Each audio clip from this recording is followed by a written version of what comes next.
Hello guys, welcome back to my channel. This is Mahi Pathak and आज के thumbnail से आपने टॉपिक देख लिया होगा कि मैंने सीए क्यों ड्रॉप कर दिया। आज के टॉपिक ये है, तो ये मैं आपको 3 फैक्टर्स के थ्रू बताने वाली हूँ कि मैंने सीए क्यों ड्रॉप कर दिया। पहला फैक्टर था टाइम ड्यूरेशन।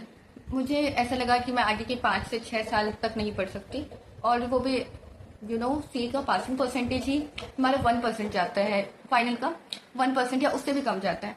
तो वैसे में फर्स्ट अटैम्प्ट में क्लियर होना बहुत रेयर है, और जब मुझे दिख रहा है कि मैं इतना नहीं पढ़ रही हूँ तो फिर ठीक है चीज़ें, और नेक्स्ट 5-6 साल तक मेरे पे नहीं पढ़ा जाएगा, तो मैंने बस रियलिटी एक्सेप्ट कर ली कि मैं नहीं कर पाऊंगी तो नहीं होगा, मैं मना कर दिया। दूसरा फैक्टर जो था वो ये था कि बर्डन। सीए में मैं जितना पढ़ नहीं रही थी अभी, उससे ज़्यादा मैं बर्डन खुद को दे रही थी। जब मैं रात में सोने जा रही हूँ, मैं डेली खुद को गिल्ट में रख रही हूँ, अपने आप को मेंटली टॉर्चर कर रही हूँ कि मैंने इतना नहीं पढ़ा, आज भी टारगेट इतना रह गया, इतना रह गया। मतलब ठीक है, थोड़ा बहुत सोचना समझ आता है। मैं 2-2 3-3 घंटे सोचती रह जाती थी पूरे दिन की थकी हुई, क्योंकि कॉलेज वगैरह भी जाना होता है, और पूरे दिन थक के उसके बाद सो, तो बिल्कुल इतना कुछ सोच के 3-3 घंटे जस्ट थिंकिंग में दिमाग जा रहा है। तो ऐसी मतलब मेरी कंडीशन खराब हो रही थी। मुझे जो लगा कि नहीं पढ़ पा रही, ना पढ़ रही हूँ मैं इतना। बट हर थिंग कि मुझे ऐसा लगा कि मैं ना कॉलेज लाइफ को एंजॉय कर रही हूँ, और नेक्स्ट 5-6 साल बाद मैंने दे दिया, चलो 5-6 साल बाद फिर मेरा सी मान लो नहीं हुआ क्लियर, तो क्या मेरे अंदर इतनी हिम्मत होगी, ये इतना करेज होगा कि मैं कोई दूसरा गवर्नमेंट एग्जाम भी ट्राई कर पाऊँ? तो यार वो तो नहीं रहता। आई डोंट थिंक किसी में हो, कुछ होंगे अलग बच्चे उनमें हो, बट नहीं रहता, क्योंकि ये 5-6 साल ऐसे हैं जो वापस नहीं आएंगे। इसमें कॉलेज लाइफ भी है, और लाइफ के बड़े बड़े डिसीजन भी इन्हीं 5-6 साल में लेना है। और अगर मैं सीए में पूरा दे दूँ अपने आप को, ठीक है देने को, बट उसके बाद वो नहीं होता है, फिर क्या? Is there any backup option? तो मैंने तो नहीं रखा था, टू बी ऑनेस्ट मैंने कोई बैकअप नहीं रखा था। तो मुझे ऐसा फील हुआ कि नहीं, 5-6 साल देने के बाद मेरी कॉलेज लाइफ भी, कॉलेज फ्रेंड्स या कॉलेज में जो इवेंट्स होते हैं, कुछ भी मैं ढंग से नहीं इंजॉय कर रही, तो ये चीज़ें दोबारा नहीं आने वाली। और फिर मान लो सीए भी क्लियर नहीं होता है, तो ऐसा डिमोटिवेशन आएगा कि लाइफ में कुछ करने लायक नहीं बचेंगे। देन ऐसे कंडीशन में कुछ बच्चे सुसाइड भी अटैम्प्ट कर लेते हैं। तो ये सब चीज़ें देख के मुझे लगा कि ठीक है, बेटर है सीए ना ही करो। और जब मैं बिना उसके भी ठीक हूँ, मैं इट्स लाइक कि लोग रियलिटी को एक्सेप्ट करने में थोड़ा ज़्यादा टाइम लगा देते हैं, क्यों ना उनके 5-6 साल आगे के उसमें चले जाते हैं। और मैंने वो रियलिटी पहले ही एक्सेप्ट कर ली। मुझे लगा मैं नहीं कर सकती, नहीं हो पाएगा, क्योंकि मैं इतना नहीं पढ़ पा रही। तो बस मैंने उसे एक्सेप्ट किया और छोड़ दिया। एंड अब एक इम्पॉर्टेंट चीज़ जो मैं उन लोगों को कहना चाहूँगी जो कि अभी 12th से सीयूईटी दिया होगा या देंगे, जो भी मतलब अभी 12th में सीए का सोच रहे हैं, उनके लिए भी ज़्यादा ज़रूरी है जानना, आप लोगों के लिए, कि आप लोग जल्दबाजी ना करें अपने करियर डिसीजन में। क्योंकि हम क्या होता है कि हम अभी जब 12th से निकलते हैं, तब हमारे अंदर एक अलग मोटिवेशन रहता है कि हाँ ये करेंगे वो करेंगे काइंड ऑफ, और हम सोचते हैं कि हम अपने कॉलेज लाइफ के टाइम में सिर्फ कॉलेज में फन करने में अपने टाइम को वेस्ट नहीं करेंगे, हम साइडेड पढ़ते रहेंगे। जो बच्चे बहुत ज़्यादा अच्छे हों वो मे भी कर ले, बट सब ऐसा ही सोचते हैं, ऑलमोस्ट बच्चे ऐसा ही सोचते हैं कि हम कॉलेज लाइफ के साथ कुछ साइडेड करते रहेंगे कि हमारा उतना टाइम भी अच्छे से निकल जाए।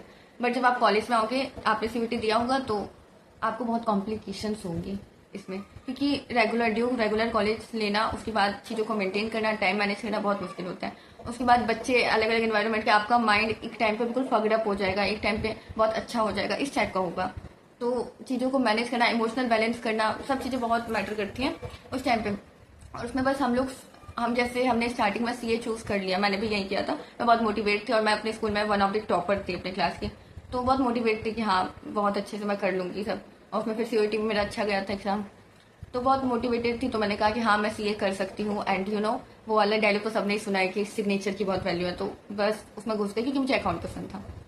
लेकिन 1 ईयर कंप्लीट होते होते अभी मुझे ये चीज़ें रियलिटी चेक मिल गया कि कॉलेज में आओ, अगर आप 3 साल दे रहे हो अच्छे कॉलेज निकालने में, तो फिर उस कॉलेज लाइफ को अच्छे से एक्सप्लोर करो, बहुत सारा एक्सपोजर मिलेगा। उस टाइम पे आपको बहुत सारे करियर ऑप्शन नए नए जानने को मिलेंगे। तो स्टार्टिंग में बस वो मोटिवेशन पीक वाले जब हॉर्मोन्स जाते हैं, उस टाइम पे डिसीजन मत लो अपने करियर का।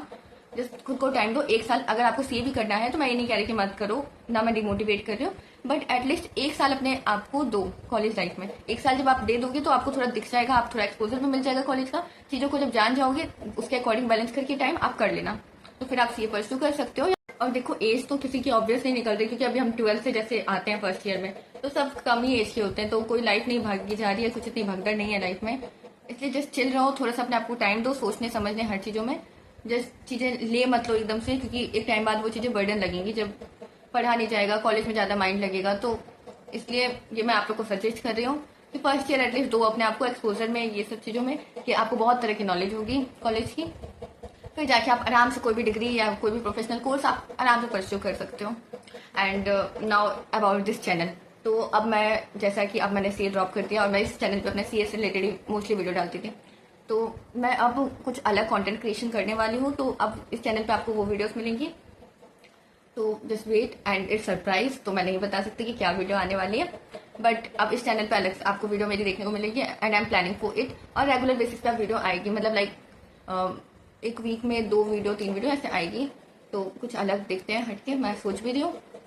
तो और वन मोर थिंग, अगर आप लोगों को जो भी मेरे से जूनियर है, मैं सेकेंड ईयर शहीद भगत सिंह कॉलेज में बीकॉम परस्यू कर रही हूँ बेसिकली, एंड जो भी जूनियर्स मेरे हैं और उन्हें कुछ क्वेरी है किसी से भी रिलेटेड, तो आप लोग मुझसे पूछ सकते हैं। I am always active on this channel.